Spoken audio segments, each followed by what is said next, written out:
Before I say anything, I'm going to warn you, this video is full of stereotypes. One of the things that will take your marriage to the next level is teamwork. God says there in chapter 9 that the believing men and women are helpers of one another. So when you get married, there will probably be certain activities that you like to do more than others around the house. And there's nothing wrong with that.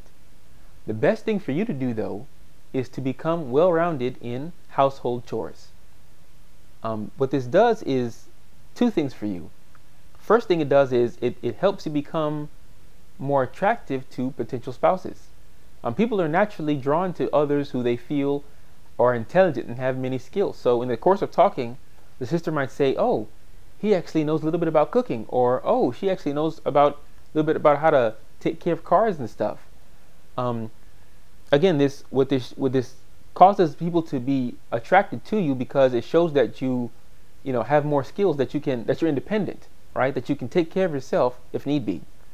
The second thing it does is that when you actually do get married, being well-rounded in household activities helps for those times that one spouse must pick up the slack in the other's responsibilities. So it's like a professional basketball team. If one person was responsible for scoring most of the points on the team, what happens if they get injured? Then the team is struggling for months until that person is back in shape to come back and contribute. You will find that the most consistent basketball teams are the ones where everyone can score. So that way, if someone is out for a couple of months, then others can pick up the slack for them. So let's apply this to marriage.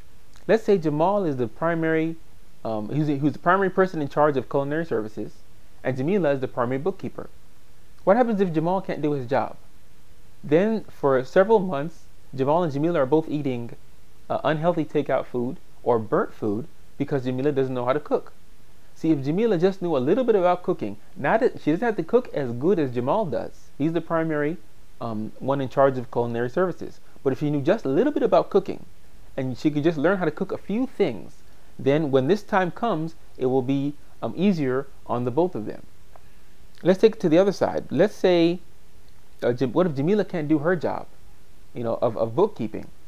Then for that month or two, they might go over budget because Jamal doesn't know anything about basic money management and dealing with spreadsheets and things. If Jamal knew just a little bit about bookkeeping, again, maybe not as good as Jamila does, but if he knew just a little bit about it, then this time would go easier for them and he would be able to pick up the slack when she isn't able to carry out her duties.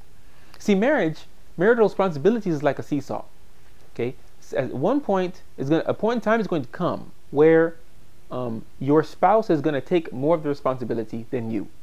A time is also going to come when you take more responsibility than your spouse. So it goes up and down, right? So this is important to learn before marriage.